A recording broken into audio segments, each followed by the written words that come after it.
I am so excited to talk about this. I think the guy at the comic book shop and I talked about this series as a whole for like 20 minutes yesterday because I told him they were going to make a movie about it and he was like, what?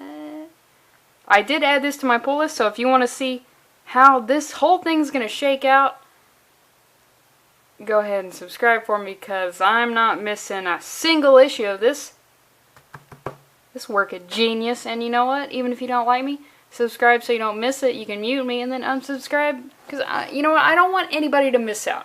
So, he and I did talk a little bit about the movie. It's just been optioned, which means they're just sitting on the rights. The comic book guy, he told me that even as much as 10 years ago, a lot of Image books were being optioned and they've never been made. It's basically just putting your name on something so nobody else can take a crack at it. And we were talking about how what I think will happen if it gets made, which I really don't think it will, but if it does, I'm there. What will happen is it'll be so watered down that it'll just end up being a New York apartment ghost story with a white female protagonist, and then as an Easter egg, you'll see a Quran. Straight up. Also, if they do make this in the movie, there's no way in hell the movie's going to be called Infidel. So I want to hear what you guys think would be a good alternate title. Joke titles or for real titles, because I don't know. I really don't know. Brown Lady Haunted? Racist Ghost. I don't know. Let's get into this. The covers for these aren't too bad, you know what? But the second one's pretty bad. So we start off with this childish drawing, because I want to show every goddamn page of this. But it's this childish drawing to show that Aisha and Medina have been friends for all of time. And then we get into what happened. Okay, at the end of the last issue, Aisha goes fucking cuckoo bird banana brains and knocks her stepmother Leslie and her stepdaughter down a flight of stairs. Spoiler alert, Leslie, the stepmom, the white lady who was nice but also a demon, she fucking died. Because if you go down a set of stairs in a movie, in a book, and you're not a child, you're fucking dead. I'm sorry. Yeah, I mean, I'll watch fucking skate videos where dudes literally will crack their noggin on the concrete down there and they'll live and they'll keep trying to land that sex change. Those sex changes are like one of my favorite tricks. Go watch Clint Walker's sex changes. I know it sounds dirty, but it's an awesome trick. But anyway, yeah, those guys get to live, but if in media, no fucking way. So this is Aisha now. She's apparently sort of comatose. And then her friend Medina's there and she's been carrying around an old ass drawing. I gotta tell you, I get creep vibes from that. And she just is like, no. And then we see my boy Tom, the overcompensating white guy, finally shows up. And she tells him what is what. And he can't fucking believe it. And you're like, oh, how did Aisha get here? They found her outside. So apparently she went into the rage, you know, and she knocked everybody down the stairs and she went outside and collapsed. But she's stable. The kid is stable, but Leslie, And he, of course, Tom freaks out because that's his character trait. As he freaks out, he goes insane. How is he alive today? He seems to, well, I mean, you could argue this is a major event in his life, so maybe he can get a pass, or he shouldn't. I mean, in the first issue, he should have not been that loud about some mild racism. Come on, Tom, get it together. And he freaks out on Medina and he says, oh God, I asked you to look after everybody, Jesus. Like, when you say that to someone, hey, look out for this person, we know that means absolutely nothing. It means fucking nothing to no one. It means, you know what, if you're in the mafia, yeah. If I'm in the mafia and I tell another mafia guy to look out for somebody for him, bet your sweet ass they're gonna do it. But for us civilians, we're not gonna do that. You just say it to make yourself feel better, and then I'll say, yeah, sure, to make me sort of feel engaged in the conversation, but then we're done. And then we show this. This comic sort of focuses on neighbors. There's actually some interesting stuff going on here, but I feel like Pornsack is using it. He uses things in a way, you'll see what I'm talking about, but I just want to point out he shows an iPhone conversation, and I fucking hate it. There's so many horror movies out there now that are based on like technology, am I right? And I know it's reflective of the times we live in. But I feel like there's nothing that is going to date a comic or a media or anything more than using this sort of technology. I just don't like it. So this guy's getting ready to go on a coffee date. We see these cool creatures. I'm into it. And these people come over. Damn, I gotta make sure I don't show a lot. So his neighbors come in and one of them's like, did I see something? And they're like, nah, man. And then Medina meets the guy that Tom was fucking, aka filming or shooting an indie film upstate, if you know what I'm saying. They meet, they sort of talk a little bit, and they have this conversation where one of the neighbors said that she saw Aisha push Chris and Leslie down the stairs. Perfectly reasonable thing to see because that's the way it happened, but unfortunately, the lady who saw it was white. And you can't be saying that kind of shit if you're white. Come on. So of course Medina's like, she saw a brown girl, she saw bodies, she's fucking putting clues together. But she's white. And Aisha's my friend, so what the hell? So they sort of have a conversation. And then it talks about the terrorists who live in the building. Mitchell. I think by far the most popular terrorist name in recent memory. I mean, it's like, oh, what was the Mitchell who shot all the school children? What was his surname? Because I know the first name was Mitchell, so let's just don't even include that on the newscast, because we know his name is Mitchell. It's definitely not a name that is more popular in countries that aren't the United States, you know. Okay. So they call him 3D because yeah, you're going to refer to your neighbors that way in apartment buildings. And apparently everybody just sort of put their boxes everywhere for storage. So 3D, he had boxes everywhere, and apparently they were filled with box making material, and they just exploded. And it kind of took everybody by surprise, if you believe it or not. So these neighbors are getting together, and they're sort of just talking about stuff. God, okay. So they're talking about it because they haven't talked about it. I mean, dude, if something like that happens to me, I'm talking about it every goddamn day forever. That's my only story. If you got a terrorist story, boom, you're done. You don't have to do any more living, because you shouldn't have lived in that scenario. So you get a free pass to tell that story all the time. All the time. That's such a great icebreaker, you know what I'm saying? So they talk about how 3D was visiting ISIS websites, and then this guy chimes in, wasn't it just one? And I gotta tell you, I don't know about you, but I haven't visited a single ISIS website. And I mean, I'm sort of edgy. There are probably a bunch of edgy teens out there who have just visited one on a fluke. But I mean, if it's still, visiting one ISIS website is statistically more than the average American. I just want to throw that out there. And then they're sort of saying, I read he only visited one along with a ton of anarchist sites. Sounded like he was just a nut, not some, sleeper agent. I mean, it wasn't even a suicide bombing, right? So, a lot of things are going on here. Porntech is nailing all the angles with this one. Definitely gonna be a movie, you know what I'm saying? So they're literally throwing all the arguments into the basket at the same time. Only visited one? Oh, I heard it was these other type of websites? Oh, he was just some nut? A lone wolf thing? Which is the same argument for, like, the white guy school shooters. They're like, oh, it's just one insane person. But they also use that for the terrorist argument, so it wasn't even a suicide bombing. It wasn't even. How can we call him a terrorist if he doesn't even take his own life? That's the most harsh version of terrorism around, when you terrorize yourself to death. Yeah, what actors are gonna play these roles? Lucy Liu? Oh, holy shit, that's Rose Tico, isn't it? I haven't even seen those movies, but I've been watching the EVS videos on it. Fucking hilarious. And apparently the guy wasn't even there. When the bombs went off, they just went off because, I mean, I guess you got bomb-making materials everywhere. That's the risk. And when the cops found him, of course, they plugged him full of holes because, I mean, cops are gonna do it.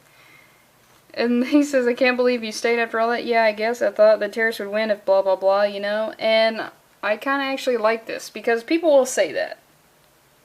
But you know what fucking sucks? Moving. Moving fucking sucks. And I mean, if the structure's still there, you're just gonna stay there. And he's congratulating them. I tried to get, holy shit, okay. You know, one reporter I talked to tried to get me to say that Leslie's death was connected to the bombs. What? Okay, so I guess they're saying that if a Muslim woman does something in a building where a Muslim associated act a la terrorism happened, people are going to be making connections or something. You mean because the people behind were both Muslim? Yeah, I could definitely see the media doing that angle. Yeah, Aisha intentionally pushed Leslie and Chris because she's not racist. Why is she racist? No, it's, you know, 2B lived here during the explosion, so yeah, so did I. I just meant, and I totally think Aisha pushed them down the stairs. What? So here's what I think is going on here. My camera battery's getting low, and I hope it doesn't die while I'm recording this. I think Porntek's being like, hey, I'm gonna get an Asian lady to say some things that if I made a white character say it would be racist, but because I made her Asian, it's like, whoa. Hi, my name is Porntek, and I just sold a movie. But I kind of like that they're referencing, like, yeah, why? So, okay, so, come on. And then the Asian lady starts hitting facts. I mean, come on, why didn't Aisha call an ambulance after they fell? Or knock on somebody's door? Her body was found outside, which means she ran past Leslie and Chris's body. How is that not suspicious? And this guy's like, but she's her friend! So, how well do you know her? I mean, if we all had the same facts and she was white, you wouldn't be suspicious as hell. So she's sort of calling them out on their little racism stuff. They're saying like, oh, she's Muslim. She possibly couldn't be doing that because of the society, because 2018. Because I remember seeing 3D in the hall and he was always kind of off, but I kept telling myself it's cultural, don't be racist, and then his fucking bombs blew up. So no, I'm not automatically giving those people the benefit of the doubt just because I might sound closed-minded. Rose Tico. Because if Aisha did push an old lady and a kid down the stairs, I hope she never fucking wakes up. So, showing that Asian people are capable of critical thought. Whoa! I'm just really surprised that Porntek even included in this the comic, because I figured he was just going to go the route of course she did. Of course she didn't do it. In parentheses, because she's Muslim, in parentheses, but of course she didn't do it. But the idea that we got this lady who, you know what? She lives in a building that was fucking blown up, and then we got a lady a kid and a lady who were pushed down the stairs with an eyewitness making some thoughts. And she's not gonna give them the benefit of the doubt because they were Muslim, which I think is a thing that happens now. I mean, I'm not saying I don't know how to make that, I'm not racist, which is literally the most racist thing you could say. But I feel like right now, it's like nobody wants to say anything negative, so that's sort of a way of giving them the benefit of the doubt, but this lady's not fucking taking any of it. And meanwhile, Medina, funky cool Medina, she rushes out of the hospital and she's like, I'm gonna go figure this out. So, what does she do? What is it, like a normal, sane person who's not playing off their emotions? Highly emotional stuff going around. Her best friend's in a coma and possibly killed her stepmother and, I mean, to a lesser extent, didn't injure, but good God, if that kid wakes up, she's gonna be, it's gonna be rough. She goes to the white lady's apartment and sort of helps her, sort of greets her like, hey, I'm your neighbor. And then they sort of have this pleasant conversation. And then she reveals, oh, I'm actually Medina's friend, you fucking white cracker. And then these people, they sort of talk about how 3D was apparently, they say he was a part-time occultist. But I gotta assume, if you're doing occult shit, that is your full-time job no matter what. If you're an occultist, I gotta assume that even if you have a full-time job, being an occultist, that's gonna interfere with your full-time. I'm just saying, when you're doing occult shit, you don't do that shit halfway. So, they're looking for pentagrams in the building, because I don't know why. I don't know. And they have left Rose Tico because Rose Tico was just spitting too many truths, right? So they just had to get the fuck out of there. So they're looking in the basement for pentagrams because I don't know, but they're talking about what she said, and they're saying that, yeah, she also said, those people, you caught that? Oh yeah, because yeah, I've read posts from people online spouting racist sounding shit, but they have someone sitting right in front of me. What did she say that was racist? Honestly. She's saying, as far as I can tell, she was just saying for this specific thing, where there was an eyewitness, where just because she is a Muslim, we shouldn't just blanket it with, no, they're completely fine. It seems like she's being really specific in the instance, and I don't think making blanket statements. Okay, so whatever. So this guy remembers, oh, he says, I've actually had long conversations about whether my best friend in high school was racist or not. How do you not know that? What were you guys fucking talking about that you couldn't suss out that information? And he says, me and Rebecca Dean, which is, wow, what a white name. We're best friends in high school, but she only dated preppy assholes. But end of senior year, we're drinking and we're talking about, I don't even know. But somehow she admits it's not preppies. She's only attracted to white guys. Fucking scandal. And I give her all these outs, you know, but she sticks to it. Some guys are into blonde, she's into white guys. What's the difference? Whoa, that's fucked up. Is it though? And for a while I thought it was racist. Yeah, because it is. Well, you know, let him finish his thought. I don't know anymore, man. I've talked to people about it and nobody agrees. I don't get this shit. Everybody is so going crazy about it, how it is some form of oppression or persecution if you don't want to stick your dick into whatever. I'm speaking, metaphorically. It's like, oh, you don't want to date a trans person? You're fucking transphobic. Oh, you don't want to fuck black people? You're obviously a racist, you piece of I don't know, it's just personal preference. And then this guy, and then we see this, like, Evil Dead. They're talking about racist shit, so the ghosts are coming. I mean, I only recently met a black girl I was attracted to. Before that, I was never attracted to one, so was I racist? But then again, I could say the same thing about redheads. And if I was gay, am I misogynistic for not being attracted to women? Wow, I feel like Cortex just been watching, like, YouTube videos of all those people who talk about the insane people things that say. And he's just like, I don't know. All I know is Rebecca Dean changed how I saw things, you know? And then they find 3D's book of, like, pentagrams and shit. And then we come back to Medina, who is confronting the white lady who says, look, I'm sorry about your friend, but I saw her push him down the stairs. The Medina accuses her of being racist, and the white lady says, fuck you, which is appropriate. And they start just screeching at each other because they're women. I mean, when you get to a certain level in an argument between two women, it's just going to devolve into screeching. I'm sorry. And she's like, hey, I was living here when the bombs went off. My apartment was right under that nut job's like the people across the hall. Nobody has a better reason to be paranoid than me.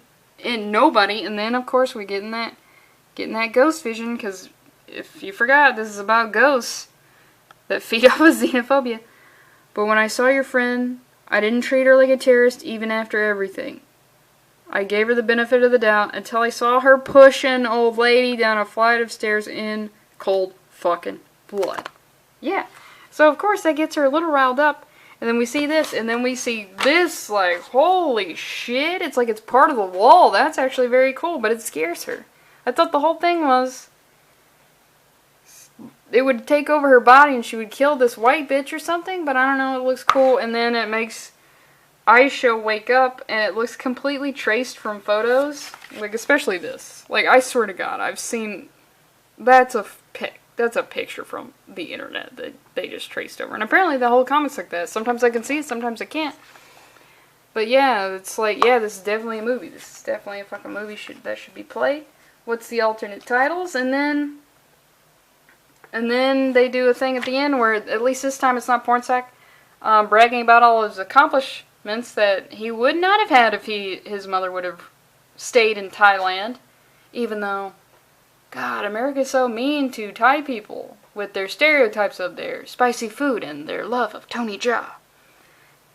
He shares an email that a guy wrote him talking about being in interfaith relationships and how meh. And I don't know if it explicitly, yeah, it says Jewish. So what we've got here is a Jew who dates non-Jews, but he's not even that good of a Jew. And his Jewish parents are like, but it makes me think of something else, right? So it's not good to be white. You can't be white anymore. You just cease it. Just stop it if you can. But the only real way to remain white but not be white at the same time is to be Jewish. And the guy in the email is like, I don't follow the traditions and everything, so you're not a Jew. And that's where the Jews, they lucked out, because you can count it as a race or you can count it as a religion. You can do whatever you want and not call yourself white when you're just totally fucking white.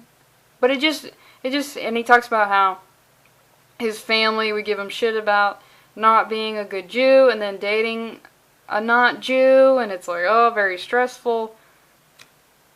It's just like, just stop with the pretense. Just tell them you're not Jewish, and then, or, you know, I don't have that problem.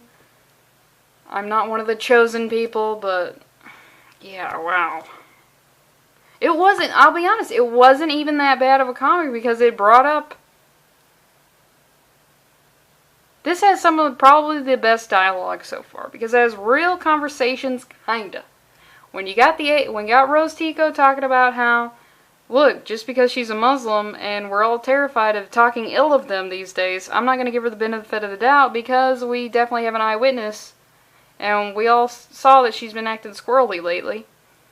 And then you've got her friend who's freaking out, who can't see what's really happening because she's blinded by, like, the closeness and the fact that it's a white lady. And then you got the two guys talking about, is it racist not to be into black people, or misogynistic to be gay? Those lines are silly, but I mean, God, who would play the lead? Who would play the lead in this movie? Gee, God. Here's what you do. You combine this with the Miss Marvel movie, done. Save everybody twice the time.